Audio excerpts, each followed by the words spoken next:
invitée ce soir pour parler. Je suis là pour vous parler de l'autisme au-delà des stéréotypes. Mais avant tout, j'aimerais reconnaître que, puisque je suis à Vancouver, je suis sur les territoires traditionnels non cédés des nations Squamish, Musqueam et Tsleil-Waututh.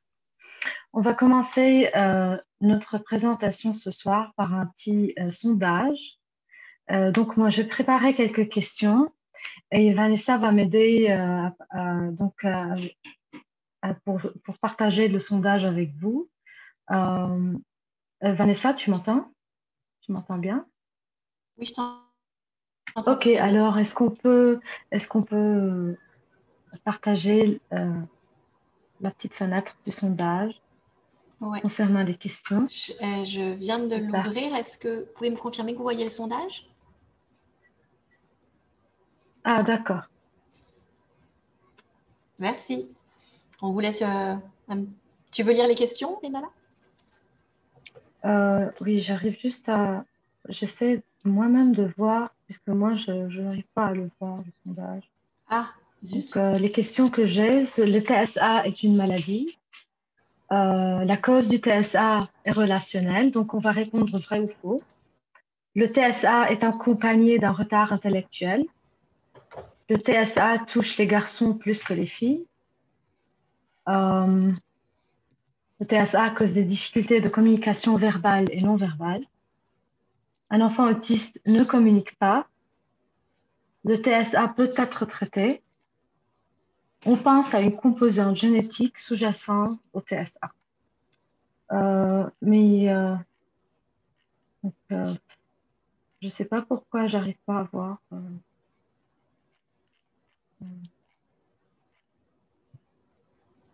C'est bizarre, effectivement.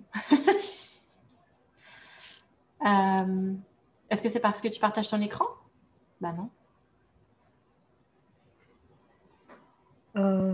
C'est pas grave. Est-ce que tu peux, Vanessa, me dire un peu les réponses qu'on a? Ok, Marie me précise, normalement, les autres ne le voient pas. Ah, d'accord. Bon, alors je vais répondre moi-même. On fait ça? Ouais, je mets fin au vote. Ok. Alors, le premier, le TSA, la première question, le TSA est une maladie. Ah, voilà, là, maintenant, je vois le pôle. Donc, oui, c'est faux. C'est un trouble, c'est pas une maladie. Et on va tout détailler ce soir pendant notre présentation. La cause du trouble du spectre autistique est relationnelle. Non. Il y a des années, on pensait que c'était relationnel, en fait. La psychanalyse, par exemple, parlait que l'autisme était causé par la relation à la mère, etc. Mais c'est plus... donc, avec le progrès des recherches et tout, on parle plus de ça. C'est vraiment très faux. Le TSA est accompagné d'un retard intellectuel. Oui et non, ça dépend vraiment des individus. Il y a des individus avec un autisme qui sont très intelligents ou à intelligence normale ou moyenne, et il y a des individus qui pourraient présenter aussi un retard intellectuel. Le TSA touche les garçons plus que les filles. Statistiquement, oui, c'est vrai, puisque c'est ce qu'on voit dans les résultats de tous les bilans qu'on fait. Mais il faut dire aussi que les filles sont sous-diagnostiquées pour l'autisme. Le TSA cause des difficultés de communication verbale et non verbale, oui, c'est vrai. Un enfant autiste ne communique pas, c'est complètement faux. Pardon. C'est complètement faux, puisque un enfant autiste, il veut communiquer, il peut communiquer, mais il communique à sa façon. C'est à nous de comprendre cette façon particulière et de nous adapter, et aussi de l'aider à développement, donc à trouver comme une zone commune entre nous et lui pour communiquer ensemble. Et aussi, le TSA peut être traité. Comme ce n'est pas une maladie, donc on ne peut pas guérir l'autisme, mais ça peut être traité par les différents professionnels et les individus pourront progresser et surmonter plein de difficultés qu'ils ont. Et oui, c'est vrai, on pense à une composante génétique sous-jacente au trouble du spectre autistique, mais rien n'est conclusif jusqu'à présent. Je vais fermer ça. Comme j'ai bien dit, le trouble du spectre autistique est une condition neurobiologique complexe influençant le développement cérébral, les relations sociales, la communication, les intérêts et le comportement de l'individu. Ces symptômes et caractéristiques se manifestent de manière très diverse. C'est pour cela qu'on parle en fait d'un spectre. Et les comportements et degrés de sévérité présentés peuvent être très différents selon les individus. D'après différentes études, les TSA touchent un enfant sur 68. Ils apparaissent habituellement à un âge précoce, souvent avant 3 ans, et sont diagnostiqués 4 à 5 fois plus fréquemment chez les garçons que chez les filles. Les personnes vivant avec un TSA éprouvent souvent des difficultés de communication pouvant se manifester aussi bien par une absence de langage, comme un état non verbal, des réponses inappropriées lors des conversations, une incompréhension des signaux non verbaux ou encore une difficulté à lier des amitiés propres à leur âge. Elles peuvent également être excessivement dépendantes à leur routine, hypersensibles aux changements dans leur environnement ou intensément concentrées sur des objets inappropriés. Les symptômes et caractéristiques du TSA très divers comportent différents degrés de sévérité. Alors, c'est très important de dire qu'il n'existe donc pas de profil type ou de personne type avec un TSA et que la personnalité reste propre à chaque individu. Donc, on dit que si tu connais une personne autiste, ça veut dire que tu connais une seule personne autiste, que tu connais pas l'autisme, puisque chaque personne est différente, on a notre personnalité à nous. OK? Alors, la composante de la communication, par exemple, le plus commun, bien connu, c'est le regard. Par exemple, on parle trop du regard, de l'absence du regard. Et même s'il y a un regard, parfois le regard est erratique ou bien ça a l'air d'être un peu vide. Aussi, la voix, parfois elle est erronée, le rythme est fluctuant ou bien l'intonation quand même est parfois bizarre. Au niveau de la composante sociale, même si une personne éprouve des difficultés, elle a des compétences particulières à vivre, à avoir des relations sociales et tout, elle aura des difficultés pour maintenir ces relations, pour comprendre parfois des subtilités sociales non dites, pour gérer des conflits particuliers. Donc, ça va être difficile. Et des intérêts restreints, par exemple, je m'intéresse à une activité ou bien deux, mais je ne m'intéresse que à cette activité-là. Et donc, ça devient un peu comme une obsession. Je ne fais que ça, je ne parle que de ça. Et ça me coupe un peu d'autres activités que je pourrais aussi faire pour m'épanouir plus.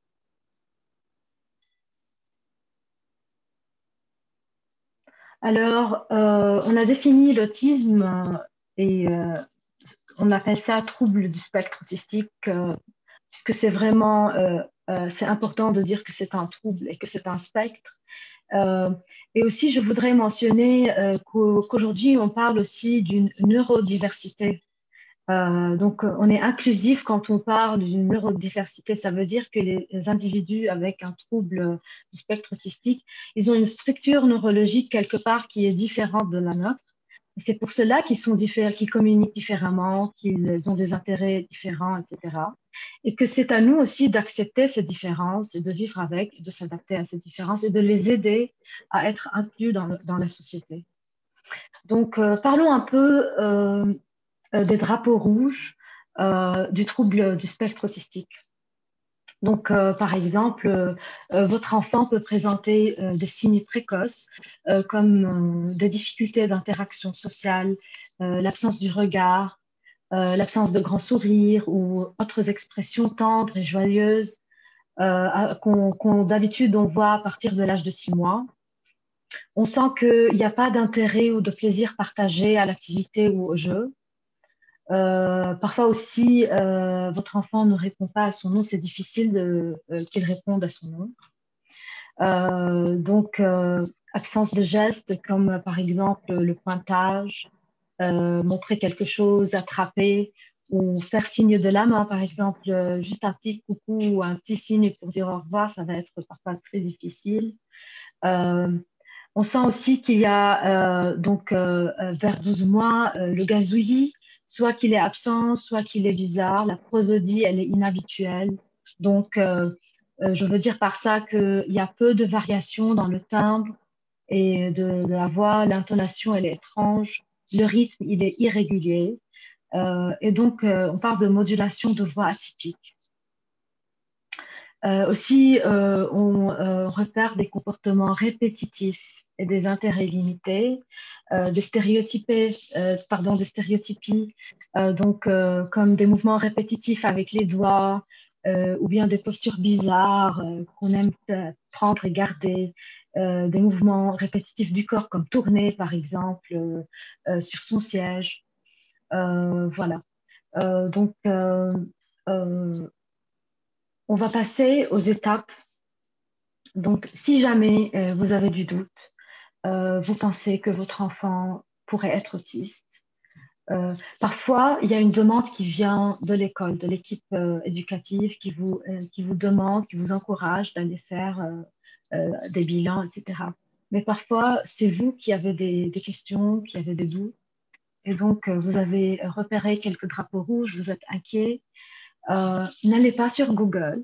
Je dis ça tout le temps aux parents, puisque si vous tapez n'importe quoi sur Google, votre enfant sera autiste.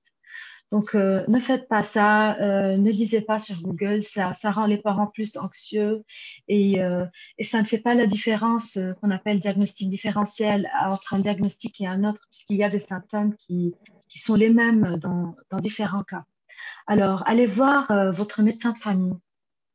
Et si le juge nécessaire ou si elle le juge nécessaire, ils vont référer votre enfant au British Columbia Autism Assessment Network, le BCANN. Euh, le temps d'attente est très long. C'est en moyenne de 74 semaines. Alors, les familles, il y a des familles qui peuvent ou qui voudraient attendre, mais les familles peuvent également obtenir une évaluation diagnostique établie par un clinicien du secteur privé en dehors du BCAAN. Quel que soit l'âge de l'enfant, toutes les évaluations visant à établir un diagnostic doivent suivre les procédures ADOS. ADOS, c'est un test standardisé, euh, Autism Diagnostic Observation Schedule, ADOS. Donc, par exemple, moi, j'ai suivi une formation pour obtenir un certificat pour pouvoir faire passer ce test pour diagnostiquer l'autisme. OK? Ce test se fait, on a plusieurs catégories dans ce test qui couvrent, donc on fait des jeux, on fait des conversations, on fait des exercices moteurs, des exercices sensoriels. Il y a plusieurs étapes à ce test qu'on fait en séance et qui couvrent en général la communication, le comportement, l'analyse sensorielle et les intérêts et selon les âges, mais aussi selon les compétences du sujet, s'ils sont verbaux ou s'ils ne sont pas verbaux. Donc, on a des épreuves particulières qu'on fait avec l'enfant. Et à la fin, on fait l'analyse des résultats, on compare ça à des tableaux statistiques standardisés pour pouvoir placer ou pas l'individu sur le spectre du trouble autistique. OK. Autre que le ADOS, il y a aussi le ADI, Autism Diagnostic Interview. C'est comme un entretien que parfois des médecins sont certifiés pour faire. C'est un entretien à des questions en vue de l'établissement aussi d'un diagnostic d'autisme. Les professionnels cliniciens qui font ça, ils sont aussi formés à utiliser ces outils d'évaluation. Ils sont agréés. Euh, D'habitude, en général, pour poser un diagnostic d'autisme, on fait aussi des observations à l'école, ou s'il y a une équipe à l'école déjà, on demande un rapport d'observation. Si les parents veulent bien, on peut faire une observation à domicile aussi. Ça, c'est l'idéal, OK? Puisque l'idéal, c'est de voir l'enfant dans plusieurs environnements pour pouvoir observer ses comportements dans différents espaces et dans différents temps, pour s'assurer vraiment que les symptômes, ils sont toujours là. Donc, si votre enfant reçoit un diagnostic, qu'est-ce que vous devez faire?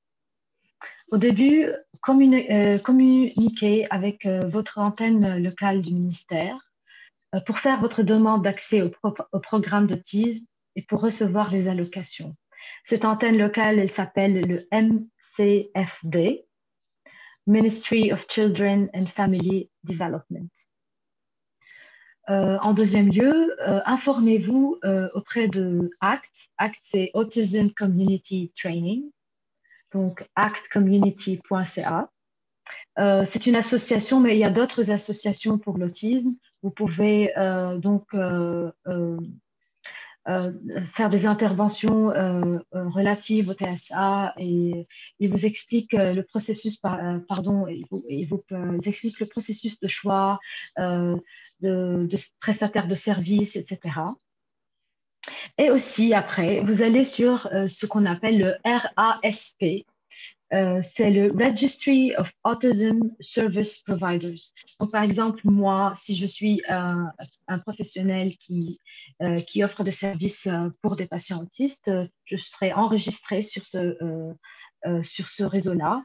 Et donc, vous trouverez des orthophonistes, psychomotriciens comme moi. Ici, on les appelle ergothérapeutes, ABA, donc l'analyse du comportement. Et donc, c'est l'équipe qui rédige le plan pour votre enfant, le plan d'intervention, et qui offre les séances et les rencontres et les suivis. Donc, tout ça, c'est vraiment l'idéal. Sur le terrain, l'attente est longue, la communication est parfois lente, mais vous allez aboutir quand même. Les familles ayant des enfants de 5 ans et moins peuvent recevoir jusqu'à 22 000 $ par an pour financer les interventions autorisées. On parle en Colombie-Britannique, ça c'est sûr. Les familles d'enfants âgés de 6 à 18 ans, avec un diagnostic de TSA, pourront recevoir jusqu'à 6 000 $ par an pour financer des services d'intervention extérieure à l'école ou des programmes éducatifs pour leurs enfants. Et jusqu'à 20% du montant annuel de l'allocation peut être utilisé pour financer la formation, le transport, l'équipement relatif aux interventions, etc. Donc, je vais partager avec vous à la fin de cette présentation le lien là où j'ai pris toutes ces informations. En fait, c'est un document en français de plusieurs pages, mais c'est très, très bien détaillé avec tous les liens dont vous aurez besoin, avec tous les noms de toutes les associations, de tous les réseaux, etc. C'est très bien détaillé. Alors, je vous laisserai le lien à la fin et vous pouvez aller dessus et télécharger le PDF et lire. Voilà. Donc, on a parlé d'intervention professionnelle après qui suit le diagnostic. Et donc, je vais vous parler un peu de ces interventions. Parlons au début de l'intervention en milieu scolaire. Donc, une fois votre enfant reçoit un diagnostic, il y a des parents qui choisissent de ne pas partager avec l'école. Si ce n'est pas l'école qui a déjà demandé, parfois même l'école demande aux parents de faire un bilan, ils font le bilan, ils reçoivent le diagnostic, mais ils refusent de partager avec l'école. Alors, c'est vraiment complètement leur choix. Mais moi, personnellement, en tant que professionnelle qui a travaillé pour plus de 10 ans avec les enfants autistes, je trouve que c'est dommage puisque c'est important que tout le monde communique ensemble. Et enfin, nous, on veut le diagnostic pas pour juste étiqueter l'enfant, mais aussi il y a des allocations qui vont se passer, il y a de l'argent qui va être versé à l'équipe à l'école, mais il y a aussi une autre vision, une autre approche, une autre patience qui va être mise en place en classe. Et donc, l'enfant sera mieux compris et même l'enfant lui-même, il comprendra mieux sa situation puisque les enfants, ils savent qu'ils sont différents.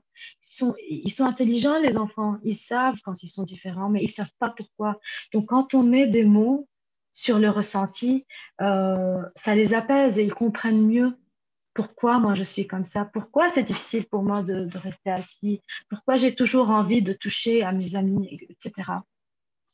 Donc l'intervention en milieu scolaire, il y aura la conseillère scolaire, il y aura l'équipe orthopédagogique, qui porte parfois l'orthophonie, sûrement l'enseignante en classe et l'APS en classe, donc l'assistante pédagogique spécialisée. Donc cette équipe-là ne fera pas des séances en individuel. Les orthopédagogues, oui, parfois elles feront un pull-out et elles travailleront avec l'enfant. Mais la thérapie en tant que telle se fera à l'externe de l'école.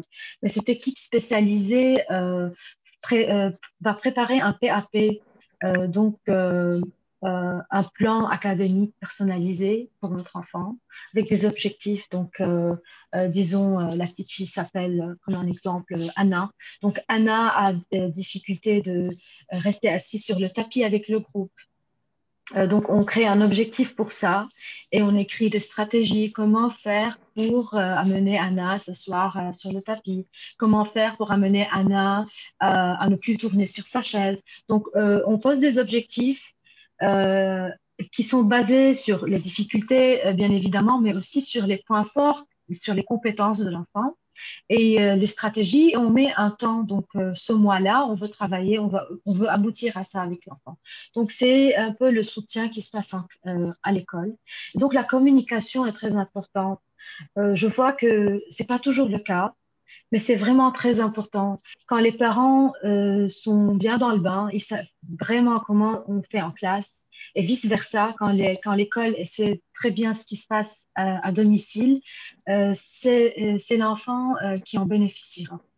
Donc, cacher les choses, c'est pas vraiment, à mon avis personnel, c'est pas vraiment pour le bien de l'enfant. La deuxième intervention, c'est la psychomotricité. Au Canada, on parle d'ergothérapie. La psychomotricité est une profession sœur de l'ergothérapie, mais un peu différente, puisque nous, en tant que psychomotriciens, aussi, on travaille énormément sur les émotions et la psychologie, le côté développemental psychologique de l'enfant, pas seulement sur les côtés techniques et sensoriels. Mais donc, l'intervention en général aidera l'enfant à réguler son analyse sensorielle, puisque les enfants, les sujets autistiques, ils ont des spécificités sensorielles particulières. Par exemple, ils sont sélectifs au niveau de la nourriture ou, par exemple, au niveau vestimentaire, au niveau des jouets, etc. On travaille l'analyse sensorielle, le schéma corporel, la relation à soi et à autrui, le jeu, puisque le jeu est très restreint et les intérêts sont restreints, on travaille ça. On travaille le mouvement, puisque le mouvement, parfois, il est bizarre, il est impulsif ou il n'est pas contrôlé. La motricité fine, préparée à l'écriture avec l'attention visuelle et l'attention conjointe. Donc, il y a plein d'objectifs qu'on peut travailler. L'intervention en orthophonie, elle va surtout viser la communication. Donc, on a la communication non verbale et la communication verbale. La communication non verbale, c'est tout ce qui n'est pas verbal, donc c'est le regard, le sourire, les expressions du visage, les expressions du corps, les mouvements, la posture, etc. Que nous aussi, en psychomotricité, on travaille ça. Et aussi le verbal, donc le verbal oral, mais aussi l'écrit puisque les enfants, donc, ils ont, comme on a dit, une intonation, un timbre de voix, un rythme bizarre, etc. Mais aussi, ils ont des difficultés à comprendre le contexte, les syntaxes compliquées, les tournures de phrases, les tournures imagées, les figures de style, etc. Ils sont très littérales parfois. Donc, on va les aider à mieux communiquer. Mais c'est très important de mentionner que tous les professionnels vont travailler la communication et le comportement, mais on va les travailler en parallèle avec d'autres objectifs qui sont propres à nous et à notre profession, avec une approche bien particulière à notre profession aussi. OK? Mais vous allez voir des points communs entre plein de professionnels. Et vous allez voir aussi que les professionnels, ils vont jouer avec votre enfant. Ne dites pas que ah, bah, je suis allée chez l'orthophoniste ou chez la psychomate, mais elle a fait que jouer avec mon enfant. Parce que le jeu, l'enfant, il apprend à travers le jeu. Donc, on ne va pas faire une présentation Zoom à l'enfant, on va jouer avec lui, on va lui apprendre toutes les compétences à travers le jeu. L'intervention sur le comportement qu'on appelle ABA, qui est vraiment très populaire ici au nord de l'Amérique, mais pas trop en Europe. C'est vraiment l'analyse du comportement. Donc, chaque comportement, pourquoi il a été déclenché, est-ce que c'est un comportement négatif ou c'est un comportement positif, et c'est quoi le renforçateur positif ou pas, est-ce que je veux garder le comportement ou est-ce que je veux l'éliminer, est-ce que je l'ignore ou est-ce que je le renforce. Donc, c'est plutôt ça, c'est vraiment des comportements coupés en tout petit et donc on les analyse et on travaille pendant les activités à renforcer l'enfant. Quand on le renforce, il va répéter ce même comportement. Il y a des techniques comportementales bien détaillées. L'intervention en psychologie se fait d'habitude avec les sujets verbaux. Euh, mais il y a certains psychologues qui travaillent avec des individus qui ne sont pas verbaux, mais c'est rare. L'intervention en psychologie aura un objectif d'aider l'individu à comprendre sa différence et à se faire comprendre et à dire au monde que moi je suis différent, je suis comme ça, à expliquer ou bien et à aider à s'aider aussi à comprendre ses émotions, ses comportements différents et donc à reconnaître par exemple l'intimidation, à reconnaître des situations relationnelles qui sont toxiques, à comprendre vraiment plein de choses en relation avec les émotions et le relationnel et à les exprimer et à les analyser. Ça se fait avec des individus qui ont cette capacité aussi de s'auto-évaluer, de réfléchir, d'analyser, etc. Donc, il faudra quand même un certain niveau de communication et de langage pour pouvoir faire un suivi psychologique. L'intervention en psychiatrie, elle ne se fait pas à tous les coups, toujours. On a besoin parfois de référer en psychiatrie. Par exemple, si avec les interventions, le progrès est lent, le progrès n'est pas suffisant, n'est pas assez, il y a une anxiété forte. Donc, on réfère vers un psychiatre ou une psychiatre, ils vont prescrire des médicaments pour réguler les hormones, donc tout ce qui est chimique dans le cerveau pour réguler l'anxiété, la régulation émotionnelle et la régulation comportementale qui vient avec la tension, les crises et tout ça. Ça dépend vraiment du cas de l'individu. Donc, je le dirai tout le temps, chaque individu, il a ses propres difficultés et ses propres compétences. C'est pas que je suis autiste, donc il n'y a pas de recette. C'est tout un spectre de couleurs très différentes. C'est des humains qui ont une structure neurobiologique un peu différente en ce qui concerne la communication, le comportement et les interactions sociales. Et donc, ils peuvent faire tout ça, mais ils le font différemment. Et donc, nous, pourquoi on ne veut pas accepter qu'il y a des gens qui peuvent être comme tu as dit, donc comme on peut avoir des cheveux frisés ou lisses, etc., on peut aussi vouloir jouer d'une façon ou d'une autre. Donc, mais il faut trouver quand même des terrains communs. Je voulais donner deux exemples. Alors, aujourd'hui même, je faisais donc un travail, une observation en classe cette semaine avec une petite fille de 6 ans qu'on sait très bien qu'elle est autiste, mais des parents donc n'ont pas partagé le rapport avec l'école. Et donc, franchement, nous, les professionnels, quand on voit un individu comme ça, on peut savoir, parce qu'on est formé à diagnostiquer l'autisme. Je sais très bien un individu, je reconnais un individu autiste quand je le vois, mais par exemple, une enseignante ne peut pas toujours reconnaître un sujet autistique, surtout que si elle est compétente, si c'est pas sévère. Donc, on est parfois dans l'incompréhension. On ne sait pas comment gérer. Pourquoi cette fille-là, comme l'exemple qu'elle a donné Marie, je l'ai vue, elle veut prendre le livre, elle veut prendre le bouquin, elle veut faire tourner les pages, elle veut pas participer aux activités. Mais si l'enseignante pose une question, si je lui parle à l'oreille, si je lui chuchote à l'oreille, elle a la réponse. Elle ne regarde pas, elle fait autre chose, mais elle est très intelligente, elle est en train de faire deux choses en même temps sans même regarder. Mais même, je ne peux pas accepter qu'elle soit dans sa bulle tout le temps, donc je dois aussi l'encourager à être sur le tapis, à ne pas avoir cet intérêt restreint sur le bouquin toute la journée, puisqu'elle est en train de louper plein d'autres activités. Je vais donner un autre exemple aussi avant de passer à la diapo suivante. J'ai travaillé pour des années avec, nous étions une équipe, c'était pas au Canada, mais c'était aussi un lycée français. C'était une famille française et ça faisait des années qu'on travaillait avec un garçon que j'avais diagnostiqué dyspraxie, donc il était dyspraxique. Et il y avait l'orthophoniste et la psychologue et la psychomotricienne et l'équipe éducative et le PAP et tout ça. Mais il était autiste. Et pour des années, personne ne voulait parler. C'était comme si, comme on dit en anglais, the elephant in the room. Personne ne veut parler d'autisme. C'est un grand tabou et ça pose problème. Et il faut briser ce tabou. On est autiste, d'accord. Très bien, je comprends que je suis autiste, ça veut dire que ma structure, elle est un peu différente. Mais alors, comment je peux faire pour accepter ça en moi et pour vivre dans la société? Et comment la société peut faire pour m'accepter? Comment les élèves, ils peuvent faire pour accepter un ami autiste en classe? Donc, en parlant de l'autisme, en brisant ce tabou, on aide tout le monde à vivre euh, en synchro. Mais en ne disant rien, en ne parlant pas de l'autisme et en gardant un grand tabou à ce sujet-là, on est en train de nuire à tout le monde.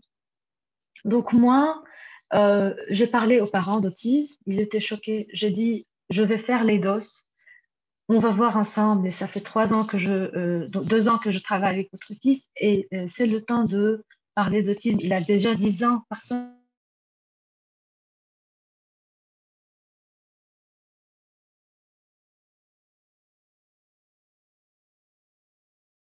Même son frère et sa sœur, ils ont développé une patience et une compréhension différente avec lui. Donc, parlons de l'autisme comme ce soir, mais parlons de l'autisme tous les jours. Alors, j'ai encore 2 diapos avant de finir et d'entamer les questions-réponses. Comment communiquer avec un enfant autiste? Un enfant autiste communique. Ça, c'est sûr et certain. Mais il ne communique pas comme moi, il communique comme lui, il veut communiquer. Donc, c'est à moi de savoir aussi comment communiquer avec lui. Donc, la première chose à faire, c'est d'avoir une bonne compréhension de ce qu'est le trouble du spectre autistique. Puisque si, comme Marie a dit, si j'ai des préjugés, si je ne sais pas c'est quoi l'autisme, en voyant un sujet autiste, je vais bloquer. Je vais pas savoir comment faire, je vais pas savoir pourquoi il a des stéréotypies, pourquoi il a une voix bizarre, par exemple, je ne vais pas comprendre. Et si je comprends, ça, c'est déjà un premier pas. Après, il faut avoir une attitude bienveillante, sûrement, ne pas juger. Et il faut surtout reconnaître les déclencheurs d'anxiété et adopter des outils pour les calmer. Un sujet autiste, s'il est sévère ou pas sévère, ils ont toujours une lutte avec l'anxiété. On parle d'un fight, freeze system. Nous avons tout ça dans notre cerveau. C'est notre réaction d'anxiété. C'est quand notre cerveau pense que nous sommes menacés, alors il sécrète la cortisol dans notre sang et nous devenons anxieux. Mais nous ne sommes pas vraiment en menace de vie. Nous sommes en menace peut-être au travail ou à l'école, etc. Mais c'est la même réaction du cerveau. Chez les autistes, la réaction flight, freeze est déclenchée beaucoup plus facilement que chez nous. Donc, ils sont anxieux plus fréquemment. Donc, en tant que parent, je dois reconnaître qu'est-ce qui déclenche l'anxiété chez mon enfant, puisque tous les autistes ne sont pas les mêmes. Donc, un autiste A, par exemple, moi, j'ai travaillé avec un adolescent qui, en entendant un enfant, la voix d'un enfant, d'un tout petit, il piquait une crise, mais une crise.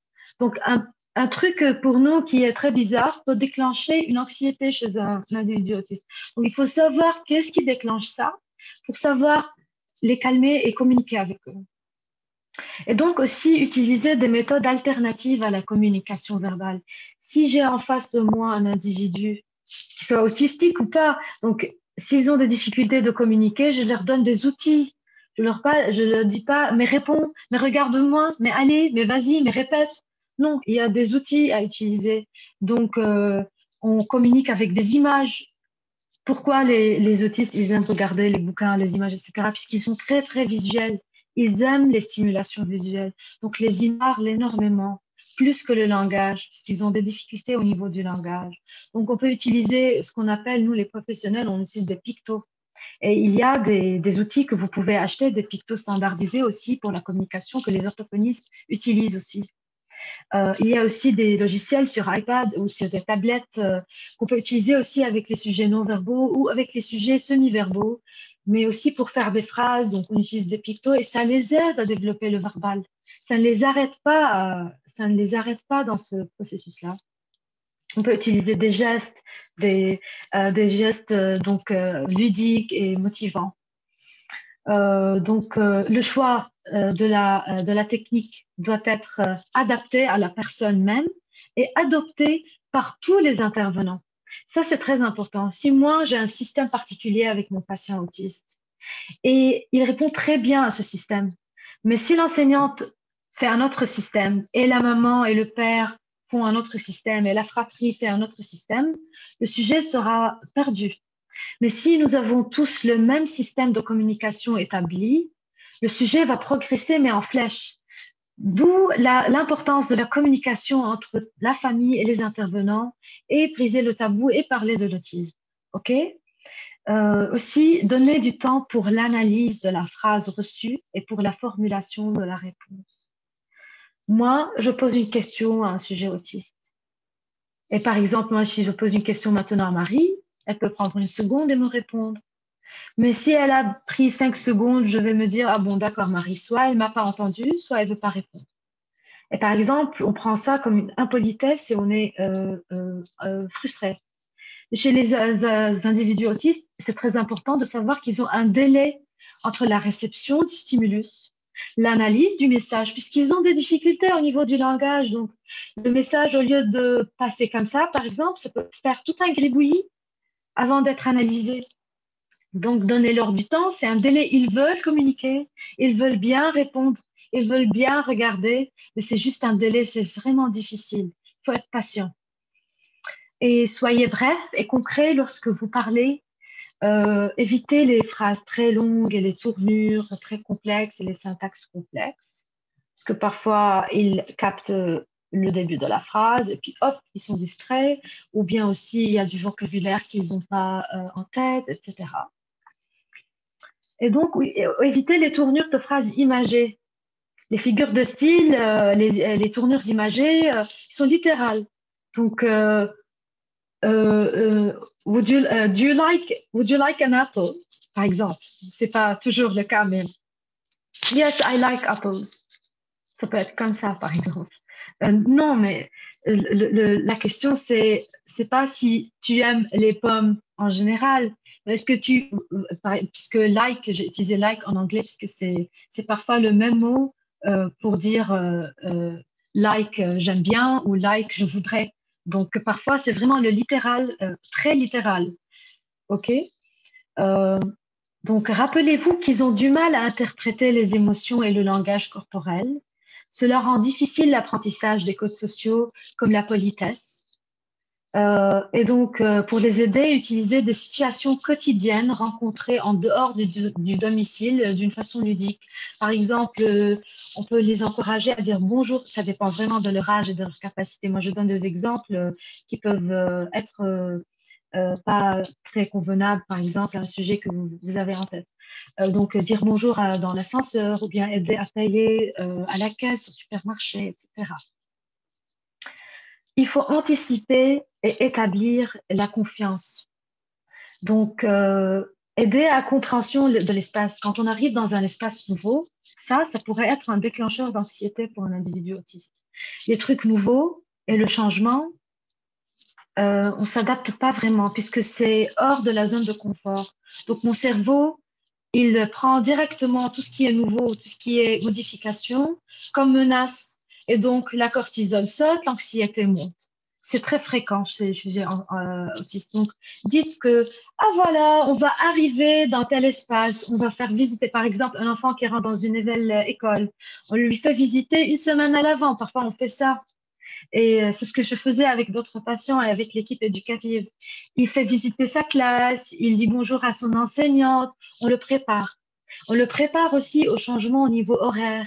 Donc, par exemple, tu sais, on utilise des images et un calendrier pour aider à visualiser. La semaine prochaine, on va prendre l'avion, on va aller dans ce pays-là, etc. Il faut toujours annoncer, puisque un changement non annoncé est plus probable de déclencher une anxiété. Et les aider à prendre les tâches quotidiennes, donc l'autonomie, se laver, s'habiller, manger à la cuillère. OK? Comment on fait? Par exemple, nous, moi, en tant que psychomotricienne, je donne toujours le temps à l'enfant d'explorer, de faire ses erreurs et d'expérimenter et d'essayer. Par exemple, avec les chaussettes. Si je sens qu'ils sont perdus, je commence une aide verbale. Alors là, je dis, alors tu prends ta chaussette, tu la retournes comme ça, oui, très bien, avec les mains, il faut bien regarder. Allez, allez, tu fais rentrer les orteils. C'est une explication verbale. Si c'est très dur et l'explication verbale n'est pas suffisante, je commence à faire avec, et l'enfant ici il va apprendre par observation. Et aussi décomposer les tâches en petites étapes. Donc, si vous voulez dire à l'enfant, communiquer quelque chose à l'enfant, tu vas te changer, tu vas ranger ton cartable, tu vas manger, on va partir à 9h15, on va être en voiture et puis on va. Non. Donc, faites une tâche après l'autre, des phrases courtes et brèves et présenter ça et puis présenter ça. Donc, vous pouvez présenter tout, mais il faut présenter de nouveau chaque tâche toute seule pour s'assurer que le sujet a bien compris, il s'est bien rappelé de toutes les étapes. Comment répondre aux comportements qui posent problème? C'est ma dernière diapo pour ce soir.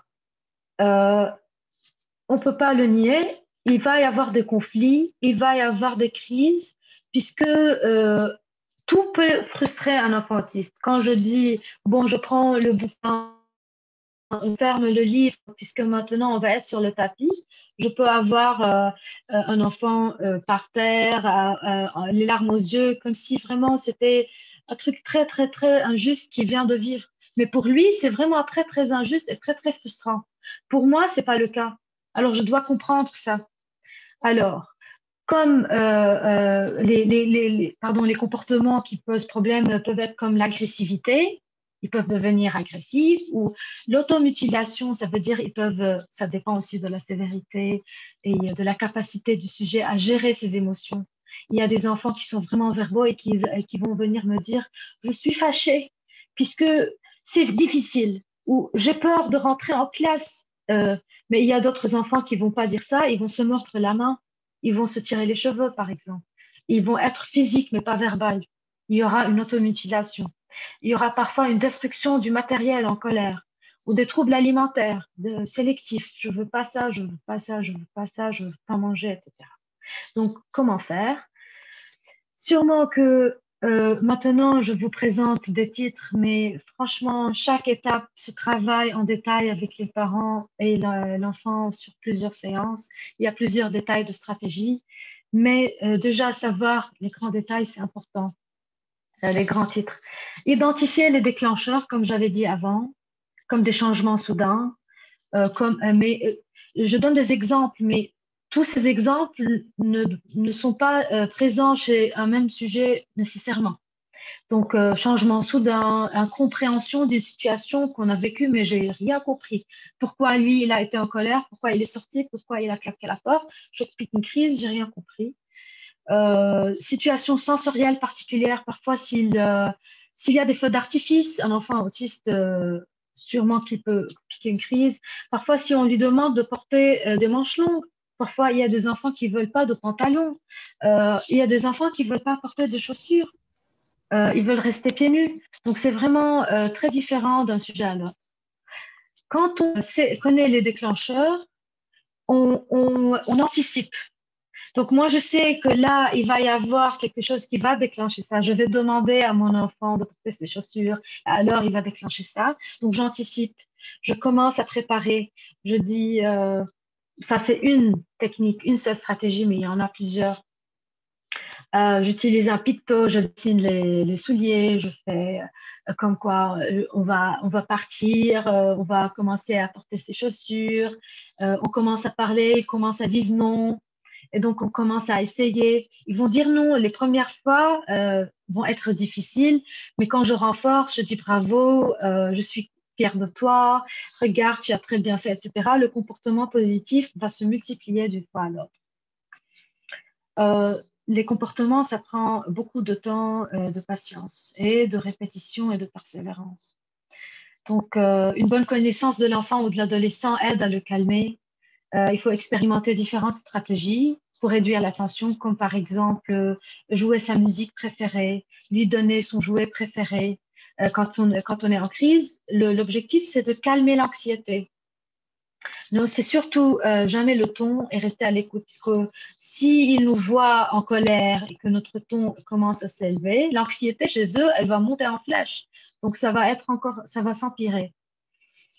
Ne haussez pas le ton, restez à l'écoute, évitez absolument que l'enfant se mette en danger. Il y a des enfants qui sont en crise, et, par exemple, il y a une table ou il y a un mur, et donc, mais on parle toujours qu'ils sont conscients, ils sont en crise, mais ils sont conscients quand même.